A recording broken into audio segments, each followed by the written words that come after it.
For our first session on gender in foreign policy, why it matters, I am delighted to invite to the stage Ambassador Androulla Kaminara as moderator.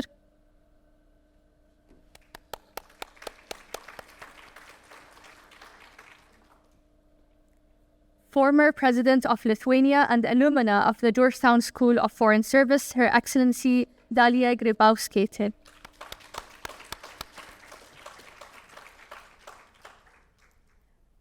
And the Ambassador of South Africa to Qatar, His Excellency Ghulam Hoosein Asmal.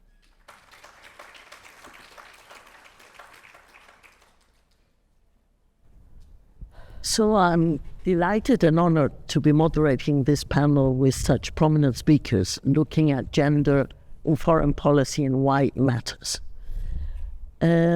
Our two speakers on the panel today reflect the approach of the global North and the global South on the topic.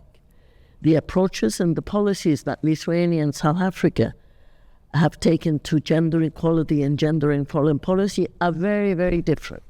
But both countries are in the top 20 of the World Gender Equality Index.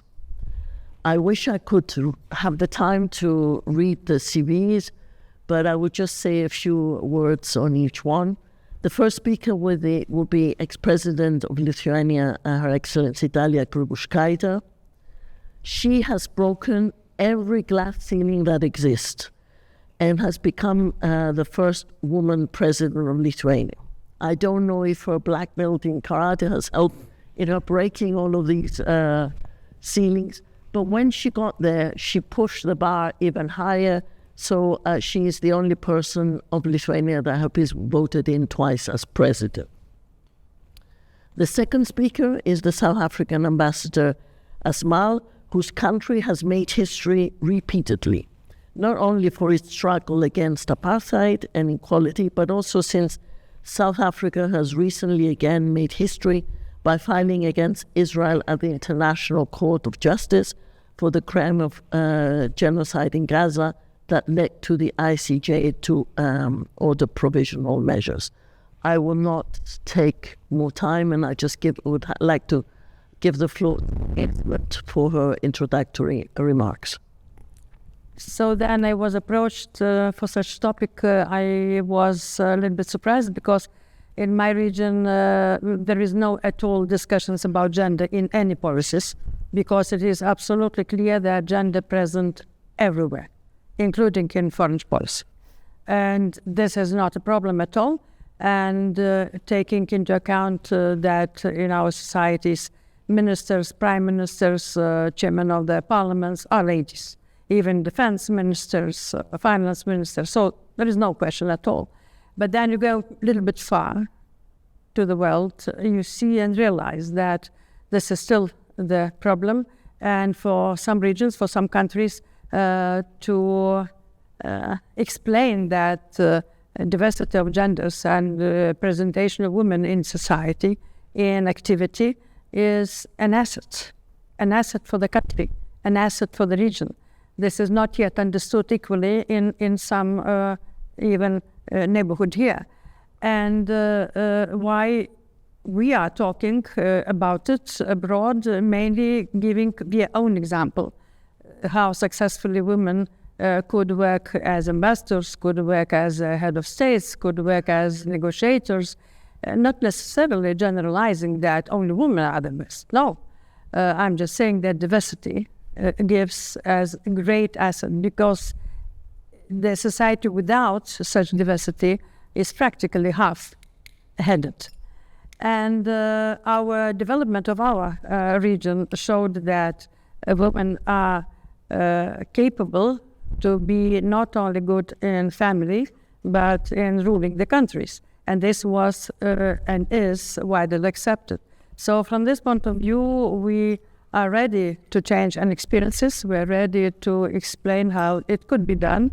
And we are happy that for my country, for my region, membership in European Union, for example, gave opportunity and chance, the first to protect each person's human rights, each, from the kids up to the elderly, the human rights, the prosperity to be guaranteed for everybody.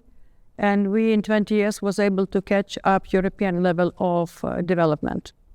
So why? I can say that I'm ready and open to answer any questions from audience if the questions will be, because for us, this gender in foreign policy or in anywhere else, de facto, not existing problem at all.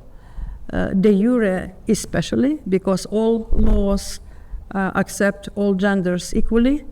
De facto pay gap still a little bit exists, about 15%. It's not very large, but still. But for the rest, we are in the streamline of European Union tendency. And from this point of view, I can say that recent research of the most happiest countries in the world, Lithuania occurred to be in the 20 group of the most happiest countries. I was so surprised. But it looks that even the most happy are young people in my country. Because old ones, we still complain a lot, we still remember too much. But it looks that for youngsters, they see the world a little bit differently, and they enjoy already all human rights. They are able to receive all possibilities the European Union gives them, the open borders, everything. So, and I was surprised and happy that in 20 years of our membership of European Union, we are in the 20th most happier countries in the world, while we do not have any oil and any resources except our people. And that what it matters, because the asset in our country is educated, free, without borders. Probably it's my micro doing this. Without any borders, free people, no matter what gender they are, because for them it is not a problem to be one or another gender part. And I think that it is the best example of how country, small country, 3 million country, could achieve in 20 years of its development with good company, with the European family, so that it is possible for anybody. Only political will of politicians, of course, but also political will of people will decide what direction your country or region will choose. And we are one of the best examples probably of that. Thank you, President. Ambassador? Thank you very much. And let me begin by thanking Georgetown University for providing this useful platform. For me, it's not only a pleasure and privilege to be part of this discussion, but it's also an obligation, a constitutional obligation as a South African to add our voice to this important issue. South Africa is very much part of a product of international solidarity. It is through international efforts that we are a free South Africa. And it is for that reason that we add our voices to all international concerns, whether it is the genocide that's carrying on in Gaza, or the important issue of women in diplomacy. When I shared my with a diplomatic colleague that I was going to speak at this forum, he said that it's very much like sheep wanting to advocate for Eid al-Adha, or turkeys voting for or advocating for Thanksgiving. I thought it was a flippant remark, but my comment to him was that South Africa chooses to race the international geopolitical arena with both legs and not just one, and both genders are required to do so. I think the time has passed whether to debate the prudence of women in diplomacy or not, because it's a given that the best in society has to represent the country, and the country has to, in a diplomatic era, has to reflect the demographics and the entirety of its population. What I want to share with you is, why does South Africa consider this an important issue, and what makes South Africa tick on this and other issues? South Africa, like most other countries, reflects, and behavior is reflected by its history, its commitment, and its ideals. As we all know, that South Africa labored under apartheid and colonial settler occupation. But what is not very much known, and not much research has been done, is the patriarchy which oppressed women in South Africa. There were historical reasons for this. For instance, one of the sources of South African law previously was the Roman Dutch law. And in Roman Dutch law, women were regarded as chattels. Just like the plow or the cow, it belonged to the paterfamilias, who was the eldest patriarch of the family. He could dispose of her with no criminal liability or any consequences thereafter. Moving forward under apartheid system, the apartheid system considered women and children to be a hindrance to the labor provided for the mines.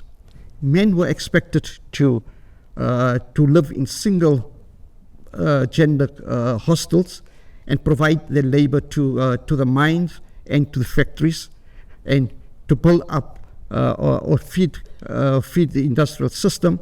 And women and children were left impoverished in the rural areas. Women had to care for the children, had to tend the soil to feed the family, and the whole family broke down. But women have always been in the forefront of the liberation struggle. They may not be as prominent as Nelson Mandela or Oliver Tambo or Walter Sisulu, but behind each of them were strong women who remained behind and not only looked after the family but led the struggle internally. And often it was more important for the struggle for struggle activism in South Africa than outside South Africa. If you protested in London or New York or Washington, there was freedom of protest. But within South Africa, there was no such freedom, and women were at the forefront of it. Let's take Winnie Mandela, for instance, the wife of Nelson Mandela. The Mandela family paid a tremendous personal cost for the freedom struggle. In the prime of her youth with 3 young children, she was her husband was taken away and sentenced to 27 years to life imprisonment in Robben Island, where he served 27 years. She had to tend for her own family, but at the same time undertook an activist role in the struggle. She was a communication between the prisoners, the political prisoners in Robben Island, and the external ANC. And there was tremendous harassment of her. She was banished from her home and overnight taken to a rural area where there was no electricity, no water, and she didn't even speak the language that the locals spoke. Despite all of that, she kept the family together, and as well as led the struggle, and was a leading member in the 1976 uprising and in the negotiations thereafter. There are many, many other stories. There is, for instance, Gertrude Shopwe, whose entire family was either in prison or exile. Walter Sisulu, the same, and a number of women. So women have played a tremendous diplomatic role in the freedom struggle. We all know, for instance, of Miriam Makeba, who used her cultural her voice as a cultural tool to promote the liberation of South Africa. So given all of that, it's not surprising that almost every foreign minister of South Africa up to now, since the democratic era of 1994, has been a woman, and have been formidable women. We all perhaps know the leading role that the present Minister of International Relations and Cooperation, Minister Naledi Pandor, has taken on the Palestinian issue. And sometimes this has come at personal cost, and a number of threats have been made to her and others for the stance they have taken. South Africa has 42 of the 53 ambassadors, 42 ambassadors abroad are female and 53 are male. This disparity has been because there are a number of vacancies, and we strive towards 50% equity in every deployment or every cycle of postings abroad. The deployment of South African ambassadors are not restricted to minor posts only. We have some of our leading capitals and key diplomatic postings that are headed by female ambassadors. Our permanent representative to the United Nations is a female. Our ambassador to Washington was until recently when she had to retire due to ill health. And it's important that when women are placed in diplomatic postings, they are not just tokened on numbers. They are given, and we believe that they should be given serious positions. As a further commitment to improving, to advancement of women in diplomacy, the South African Department of International Relations and Cooperation hosts an annual mediation workshop for African women, the Gertrude Schoppe Women's Mediation Workshop. It is precisely because, as was stated earlier, that we see the returns on investment on training women mediators. The value they bring to resolve conflict has been tremendous. We host this annually only for African women, but we hope to expand this to other internationally, provided that we can source enough resources to do so. And we are committed in doing this. We believe that it is absolutely important that women participate, and it is not a favor that we do to women, but it is a right and it is a natural asset of the community that has to be utilized for this. There are perhaps many other issues that would arise, but perhaps that would come out in a question and answer decision. In conclusion, I think that what we believe in is that our history and our commitment has made it important that we advocate for and continue to do so. And this is not a marathon, but this is not a race, but a marathon. It's something that we have to continuously work on for the parity of it. I say it's almost like riding a bicycle. As soon as you stop, we would fall down. So we have to continue with this efforts and continue speaking about it and advocating about it. Thank you. Thank you, List. We are currently at a situation where the international world order is being challenged, and there's an increasing realization that it needs to be adjusted, and a lot of people are even calling for a redesign. What, in your views, would be important elements to take on board in order for this international world order to be redesigned in a way that it's more equitable and all the talents are at the table? Earlier on, I had mentioned that the UN Secretary General was mentioning that women in peacekeeping, it's proven that they bring peace, but nonetheless the numbers are falling. Why is this happening, and how can we learn from that to design a better world order? Would you like to give your thoughts on that? Probably we need to invest more into the more peaceful world order, and then only design the institutions who will take care about this peaceful order. Today, our institutional framework, especially multinational, is failing and quite paralyzed. I mean, United Nations especially. And the regionalizations of the activities happens. Regional organizations becoming stronger, becoming more competitive, and even confronting between each other for this kind of influence. In this environment is not easy to talk about world new order at all. because we are still in the process of, dissolving the global order, dissolving the global order. So that means before it will come better, we still are going to the deeper, difficult situation, still in the full trajectory. And then, of course, in my introductory, probably you were able to feel that I do not think that we need to impose artificially the quotas type of presence, woman or man. Because me being a woman, for example, I will be reacting offensive if I will be appointed only because of women in quota. I will be not agreeing with this, and this will be offense against me. I will agree, and I was agreeing only if I'm appointed based on excellence, no matter what gender I am.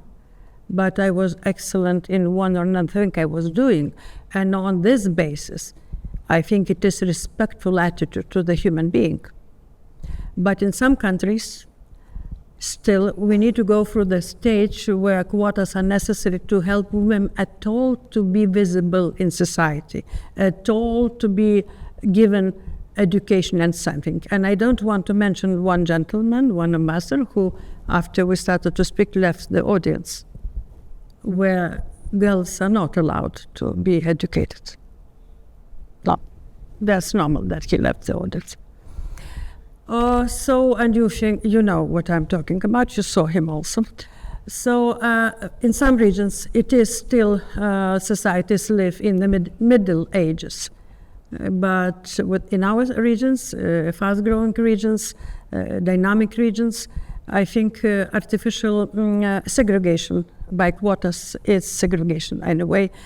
We need to promote all genders to be very well educated, to be able to be effective in what they are doing, in delivering their job, and then only to talk about a new order, if it is objectively coming in.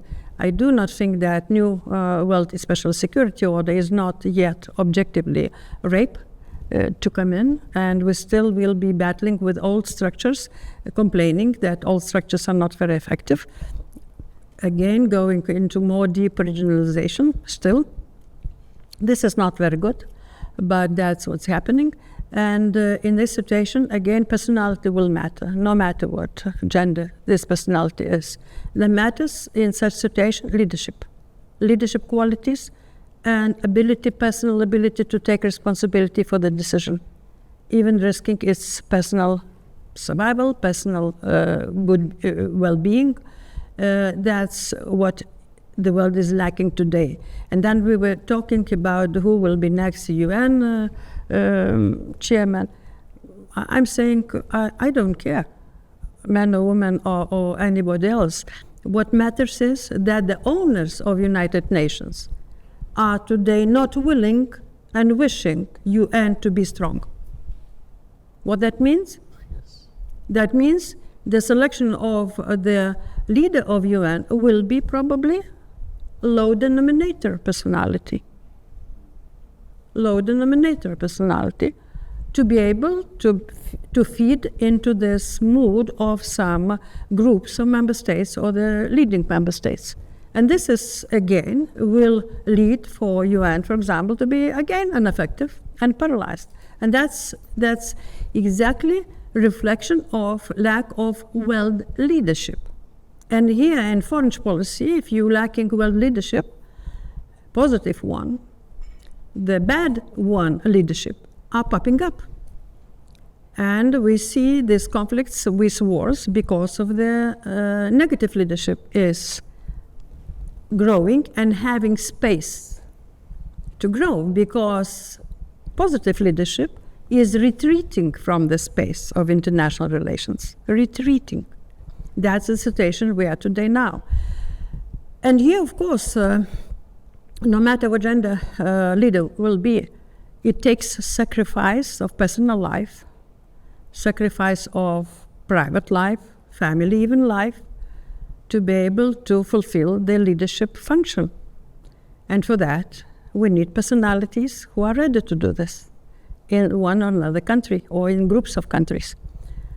So from this point of view, I'm thinking that your question is still too early to answer. We need to go through the difficult times still of dismantling or let's diminishing of influence of international agreed long ago, 75 years ago institutions. How much we will be able to reform them, again, will depend purely on the world leadership personalities, purely. If there will be a leadership who is taking responsibility and willing to do it, it is doable.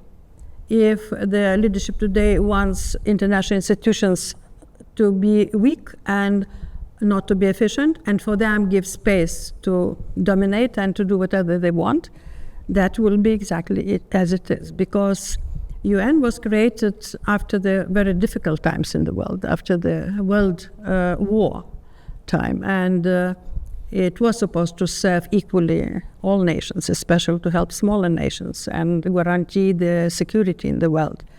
Now, the same nations who created and who were main creators of UN and other international institutions are the aggressors themselves.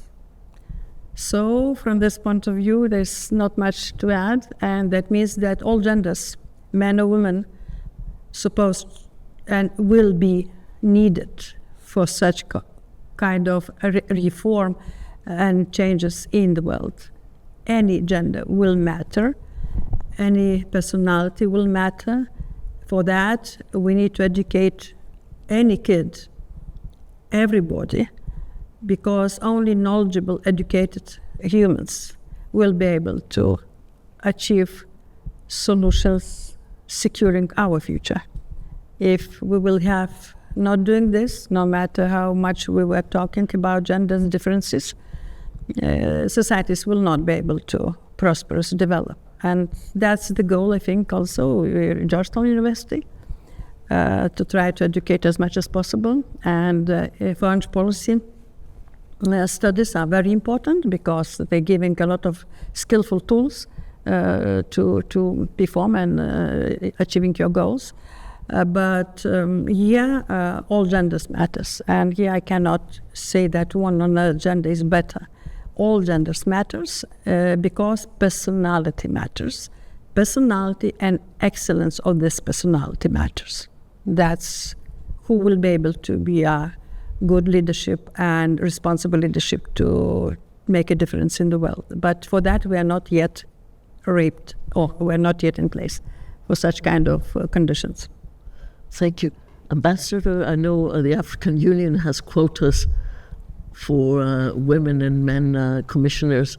Would you like to speak to answer the question, maybe refer also to the African Union on this? I would refer to address that issue, but to answer your question, I think the world needs a serious introspection at the moment, and at least at two levels. At the philosophical level, we need to go back to basics and discover our basic humanity. In Africa, we have a humanist philosophy called Ubuntu. And Ubuntu basically says that I owe my being because of your existence, our interdependence to each other. And narrow national interests or jingoism is neither morally feasible nor strategically sustainable. And at the operational level, we need to have a serious discussion on whether institutions that were created in the aftermath of 1948 are suited to propel the world to the new world order. If we look at the United Nations, for instance, the Security Council needs serious reforms. While more than 60% of the agenda items on the Security Council are African issues, no African member is a member of the Security Council. The list goes on, and I think most multilateral organizations, one of the major reasons for the United Nations not being able to fulfill its primary role of securing peace and security is that we believe that it's unfit for the future, and has to be reformed, and that has to be done urgently. In addition to that, we need to get away from the system of granting certain countries impunity from international law and responsibilities. All countries need to be treated equally. Much more could be said about those issues, but I leave it to you, and I think a whole conference could be held on each of these issues. The African Union has, of course, got quotas on with regard to women, and I think Africa has done quite well when it comes to gender parity. We see Rwanda, for instance, which is leading the country in terms of gender parity, not only in the diplomatic field, but also at all spheres of government in Africa, at the executive level, at the judicial level, at the operational level, and as well as the private sector. Of course, there has been, there has been a criticism, and I'm not sure that not much research has been done on the validity of it, is that sometimes we meet the number of, in terms of quota, but men prefer docile women to fill those quotas. So you get to the lowest common denominator.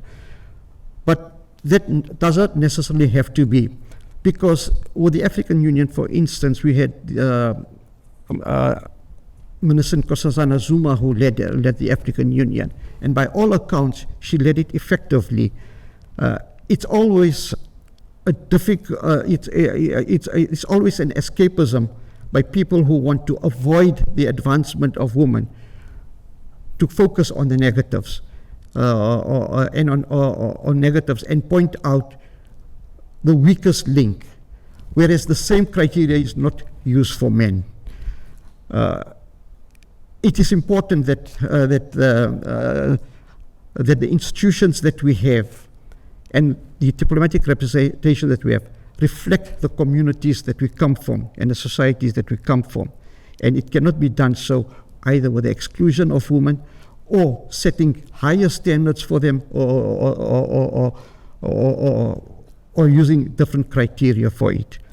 So, having said all of that, and I agree with the President that at the end of the day, it's got to do with efficiency and delivering on the product, and then that is important. Thank you very much. From a personal point of view, the issue of quotas, and of course the European Union has been trying to increase the quotas of women. I think having quotas meant that maybe some women's CVs were even read when the women submitted their candidacy. I think if the quotas were not there, the women's CVs were put to the side automatically, and the system would have continued as they were. But of course, no woman wants to be in a position because they're just a woman. They want to be there because they're qualified and efficient. I'm sure both of you have been ambassadors, and I'm sure you've participated in numerous negotiations. Could you describe to us some of your experiences where you were negotiating something as a minority around the table, or in another setting where there were more women? Was there a difference in the way the discussion was held? What lessons can we learn from that? Yeah, I have a nice story. Yes. As an anecdote. It will sound as anecdote.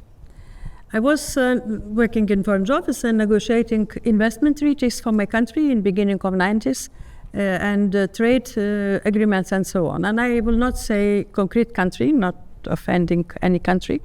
It was beginning of 90s. There was free trade negotiations with one of European countries. And I was traveling as department director for these negotiations alone. Because we were a small country, just got independence, there was not many specialists. I was alone preparing to negotiate all text. In front of me were sitting 6 gentlemen. It was 30 degrees, they all were smoking, while behind me there was no smoking sign. And 2 from Ministry of Economy, 2 from Finance, and 2 from Foreign Affairs. And they all specialize in one or another small piece. I became angry that I'm alone, that it is so hot, and it is so smoky, and sign is not smoking. So, and I decided, okay, I will say everything I think about it. I mean, we started to negotiate page by page. And because I was angry, I already was not looking for the outcome and said, if we will not be able to achieve an agreement, that's it. And I was just beating on their question, what is wrong in the text, what we need to change, and so on. So after maybe 3 hours, they were shocked. The eyes were that high, and they gave me everything I wanted. And then, after I stood up, one guy came to me and said, we never thought that blonde lady with navy eyes could be so professional. What happened? I was prepared at maximum, professionally. These 6 guys, they were not prepared. And for them, women, Jesus, they will make it easy. Perception, preparation, and devaluation of your partner matters anywhere, no matter who you are, man or woman. And I got everything I wanted. And because I was only department director, I was not able to co-sign the treaty agreement.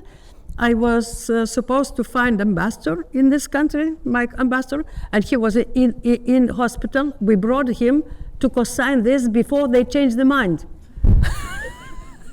Because they were in shock. So I'm just saying as one example of experience. So yes, sometimes as a surprise, a woman can use her soft appearance with iron glove to manage situation. Because if the psychological negotiator is not expected from you either professionalism, stamina, either other features, yes, it could be used and as a tool, but it's not always, and especially now, everybody expects that woman is professional, no matter that she's blonde and blue-eyed. So she is professional, and these tricks will probably not work. So, but yes, it was one story from my experience. That's a lovely story, Ambassador. Yeah, perhaps I should also talk about 2 anecdotes. One is I was part of a delegation where the leader of our delegation was a woman, and the opposition kept on addressing the men in the delegation, disregarding the head of the delegation. And when it came to time for decision making, the head of our delegation says, well, you've been talking to people who have no decision making, carry on speaking to them, I'm going to the spa to get my nails done. We returned the next day for the negotiations, and they went quite successfully for us, I might say. Let me also say that I was once with a very high-powered woman, and her management style was absolutely fantastic, a minister of ours. There was a contentious issue, and most of the senior officials were brought in for discussion on it. And she laid down her position. She says, my view on this issue is this. Who agrees with me? And of course, 80% of the people agree with the minister. And they put up their hands. And she said, okay, you can excuse yourself.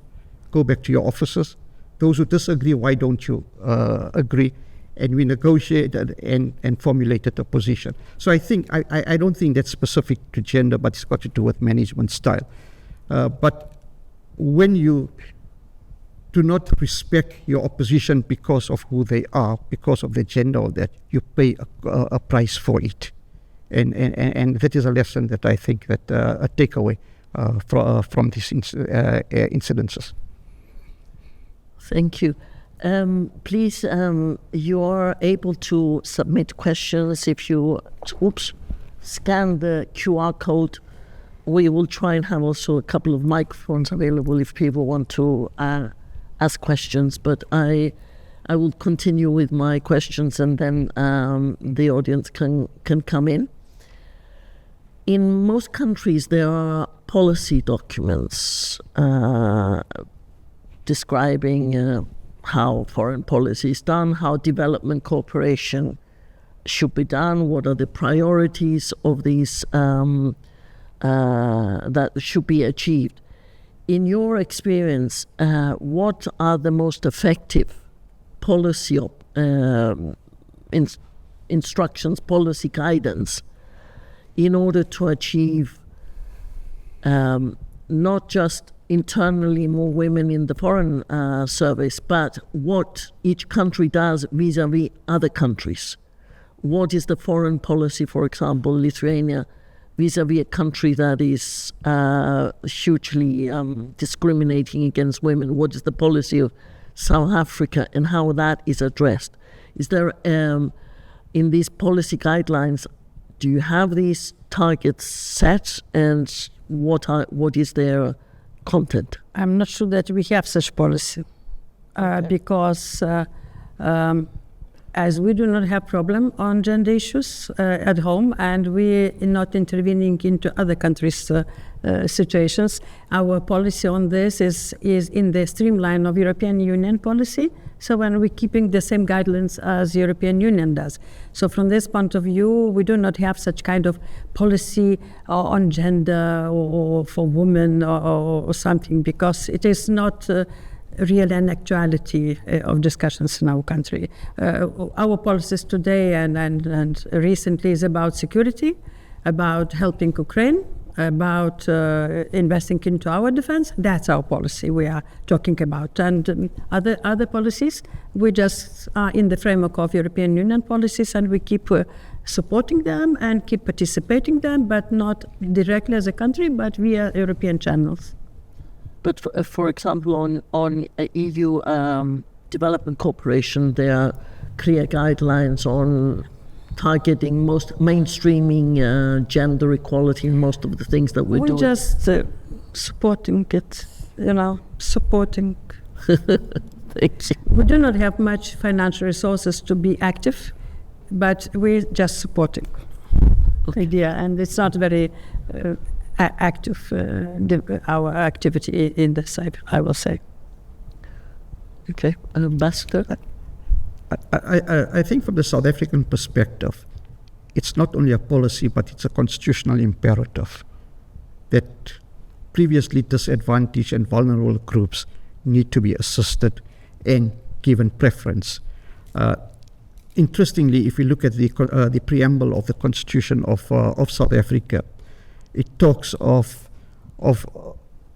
in a nutshell, rectifying the wrong that was done historically to certain groups, and women form part of the group because of the patriarchal nature of oppression. Having said that, we strive towards 50% representation at all levels, in Parliament, in all department and at management levels, and in cabinet, and we are working towards that and achieving that at a consistent level. So in a nutshell, we have a constitutional imperative for empowerment and for empowerment. A lot has been said in many situations that it is very important for young aspiring diplomats and predominantly women to have role models. I'm sure, President, you have been the role model for many young women, particularly also since you have an association with Georgetown University.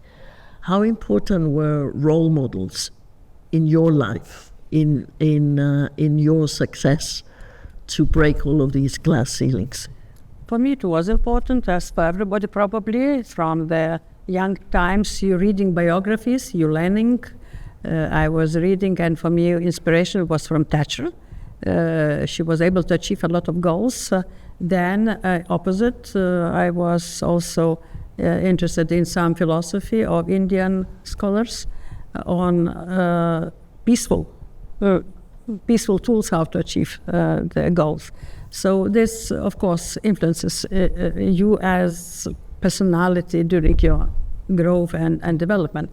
But later, of course, then you're in position, you don't think that you are example for somebody, but then you realize that you could be, because, for example, after then I was elected for the second term, on the streets, for example, the kid asks her mother, is it possible that in Lithuania a president could be a man? I love that. Okay, Ambassador, I mean, the importance of role models. I think they're absolutely important, and I think at every stage of your life you get different role models that project you forward and carry you forward. Personally, I think I come from an activist background. Before 1994, I was an activist against apartheid and studied human rights law and practiced human rights law, and then got into diplomacy. But role models are important, and they serve for a certain period, but more importantly, I think, are principles that you acquire from them. I think it's needless to say that we are inspired, for instance, by the sacrifices and the forgiveness of Nelson Mandela, and his worldview of things. But as they say, if you are young and you're not an idealist, you have no heart. But if you're older and you're not a realist, you have no brain. So I suppose it's a progress and a work in progress. And while role models are important, it's also important to chart your own path in life. We're now receiving quite a few questions from the floor, so let me mention some of them.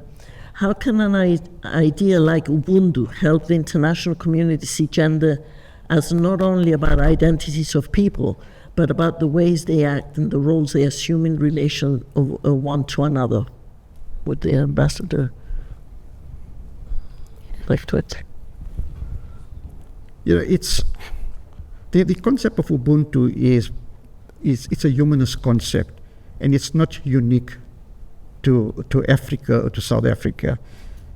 It basically says that you are not your existence is dependent. I am because you are.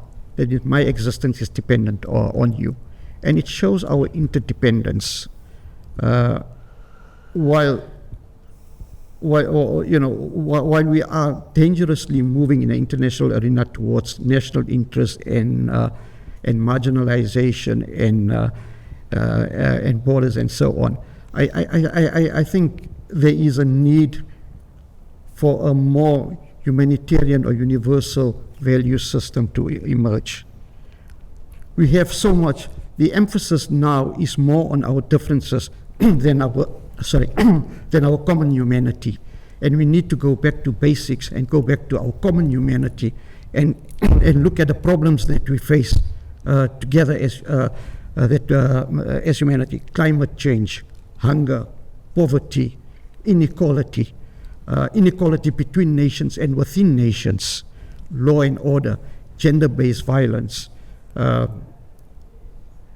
All these issues that we face as common threats to our existence and making our lives comfortable and making life worthwhile on earth needs to be tackled. But unfortunately, focusing on narrow differences take away our energy and focus on the real issues that need to be addressed. Thank you. A question for you, President. What were some of the main challenges you faced as President of Lithuania, and how did you overcome them? And are any of these difficulties related to your gender? I don't think it was related to the gender, because issues have been objectively difficult, and I decided to become a president only because of these objective reasonings. The first candidacy was related with a very deep economic crisis in 2009 in Lithuania. It was minus 15 drop in GDP, and because I had 15. And if we remember, the Great Depression was 28% in the previous century. So imagine 15% drop. And I was commissioner for budget in Europe at that time, and I decided to go back to country and help government to manage the crisis. And that was main reasoning why I went for elections. And this was not easy. There was a lot of obstacles, of course, but they mainly was not against gender, but against, I will say, unwillingness to sacrifice some things, including for businesses. It was also my efforts to fight corruption in country, so there was a resistance because of that. I changed a lot of laws myself because in our country, president has a lot of powers to initiate laws. I changed a lot of laws controlling the corruption. Plus, we had Russia on our border, which was using energy as tool of corrupting our political society and our economy. So, and in first candidacy, my goal was to cut this or to destroy this tool as energy. And I went for the building of LNG terminal for us to become independent from Gazprom. And in 2.5 years, we got LNG terminal, and we started to be absolutely independent on the energy supply, and Russia was cut out from this great and huge tool, which was always used in Europe, at least in our region, for making pressure, making influence, and even corrupting political system. And we know that in Germany, one of prime ministers, in France, one of prime ministers, then later openly showed that they have been bought by Russian energy giants. So that was objective, absolutely objective, not because of gender, but because of concrete circumstances. With the second term, it was security after Crimea occupation. It was very clear that the danger is on our border, military. The Russian danger is on our border. So all my attention went to the improvement of defense in our country, and I restored conscription in our military, and we started to invest more and more into our defense. So there was objective obstacles, and gender was not at all, in a way, anyhow challenged, no. Because, I had perception which was created already then I was a finance minister. Before, I had nickname as Iron Lady or Iron Magnolia. In fact, which name is better, I don't know. And already everybody expected from me strong hand in such kind of situations. So my perception worked in front of me. I was even not going to be tough. The perception that I'm tough was doing the job. So, and this is useful in public office, I will say, if you have one or another perception which works for you and facilitates your efforts and job. So this helped me during this one crisis, then security crisis. I'm saying I was president during the difficult times, and I like difficult times because difficult times give you the chance to change and to do and reform. In peaceful times, everybody battling about money.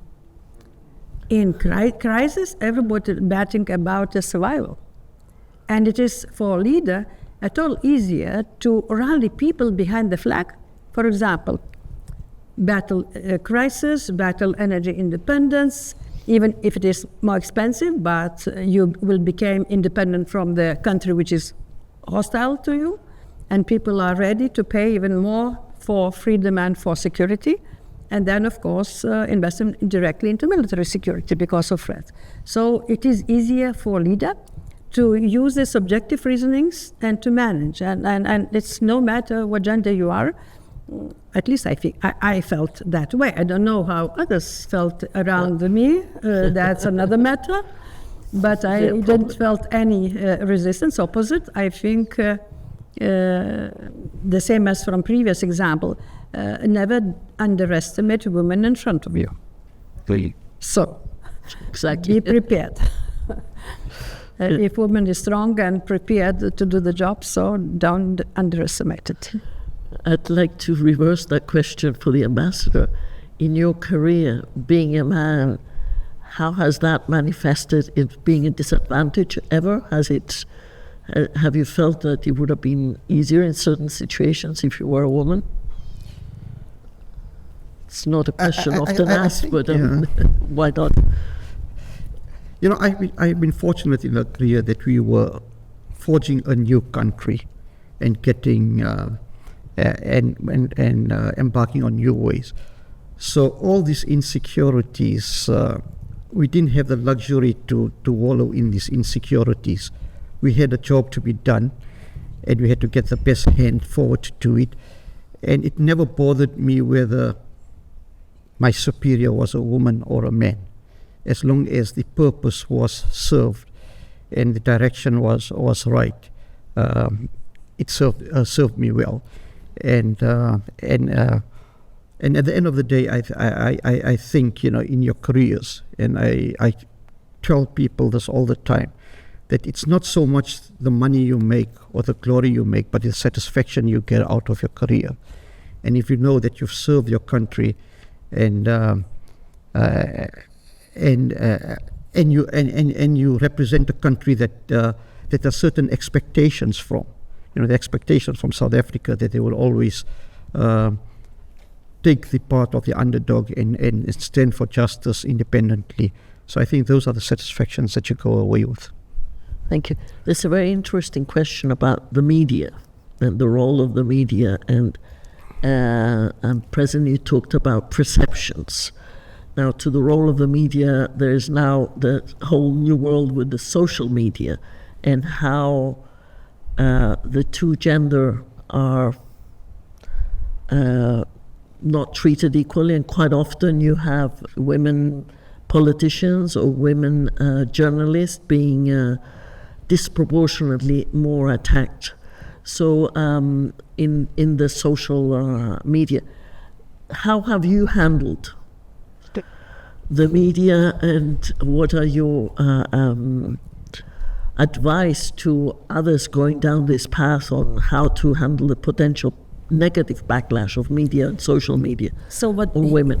Yeah, on perception and on the media, you can see larger differences, how women is described and taken, and the men. And in the media, of course, especially now, where the media, you could be not recognized as with different name and even with fake news. Women are attacked more worstly, more painfully than men usually, because they are threatened to be raped, they are threatened to be with their family to be dissolved or even to be killed, and all these kind of things. But the more you're on the top, the more you need to be resilient and learn the techniques of resilience. Check. And techniques of resilience starts from your appearance. Then I came to office, 6 months, first half a year. Everybody was discussing only how I look like. What my cheveux, what bijou, what I'm dressed.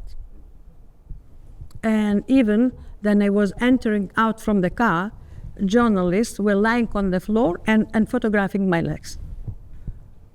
So what I did, I put the pants and never took them off during my cadency. I took out more or less all bijou, which is very flashy. I didn't change my color or the gear for 10 years, and more or less the same cheveux. I chose the color, which is very difficult to discuss, navy blue, and it fits me. And 10 years, I was more or less the same view. And believe me, in few more months, There was some designers discussing that I'm not changing dresses, whatever. And then everything calmed down, and everybody was talking only what I'm saying and what I'm doing, but not how I look like. Good. Yes, it takes sacrifice. It was done on purpose. And psychologically, it calmed people down and make them trusting me in my actions, not in my appearance. That's the first step I did. Second step, I didn't read myself the media. I only asked my people who were responsible for the media to read everything and to transfer me only as information, cutting down emotion. Because if leader is reading and himself emotional, his decisions are not objective. Every morning I was only receiving who did what, who said what, even if it is about me, but I was out of emotional influence. This helped me tremendously. And this I got from Thatcher. At that time she was saying, don't read newspaper. But don't be influenced by newspaper if you want to do something. So this rule is very important for the leader to be, to have some kind of, to build the wall. You cannot ignore information, no, but you need to build the wall from emotion, which usually the internet is exactly attacking you to disturb you emotionally, to offend you emotionally. And if you're taking this out, you're just receiving only pure as information for your actions. What's happening, what is around, and every morning I had meetings with my team as in commission. At 8:30, we were discussing what's happening in country. We were delivering the jobs, who needs to do what, and I was just purely, calmly taking this as information, not as attack or emotion. That goes also for television, because on TV you see the face, you see body language, and it is terribly disturbing. So television was also cut from my work day. So you just creating the tools which work for you to be resilient and to not to be destroyed, and to allow yourself to make decisions which are based on information and on your intuition. Especially then you talk about strategic decisions, and you try to take out all emotional attacks. The more you're on the top, the more attacks are organized, even physically, close to your office. Every morning, for example, somebody is waiting for you with placards or something. You just, this not exists. You're just learning how to deal with it, starting from your own appearance, from your methods, how you receive information, and how you make the decisions. But especially now then, fake news, deep fake news, artificial intelligence is growing up. It's especially important to have these firewalls around you, not to disturb for objective decisions making. Otherwise, leader could make huge mistakes if it will be based on emotions. thank you. Basil, you'd like to come in on the media aspect? I think in this era that we're living in, there's a greater need for resilience and maturity, because a lot of boundaries have been blurred. Everybody seems to be a journalist today. Anybody who has a social media account is a journalist. Yeah. And everybody is an expert. And everybody is Google. They seem to have answers for all the questions. So there's a greater need for more resilience, more purpose. But I think that if you have a principled position on things, and you have a direction, if you have a fixed destination and you know your direction, it's easy to navigate all these difficulties. But if you do not have principles and a fixed destination, then any game plan will do, and you'll be swerved by these distractions. Thank you. Time-wise, we're coming to the end of this session.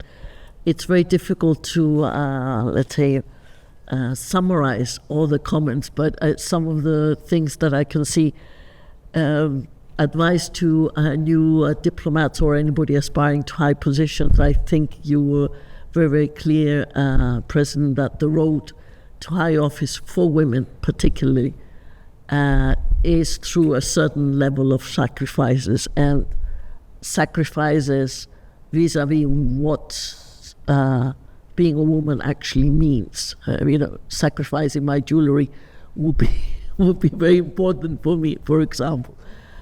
Secondly, I noted with great interest that you were saying Lithuania was one of the highest in happiness globally. I surprised myself. So one could generalize that, and also I think it's the case of in South Africa, where you have such prominent women, that gender equality and the representation of both gender in all of the aspects of society leads to a happier, probably, society. With respect to a well order, I think both mentioned that maybe we have to go through this terrible times of high waves before there is a new world order more appropriate to what is needed now. Thank you. I'd like to close the session thanking both of you and thanking the audience for the very inspiring questions. Moza will say some things now on what happens next.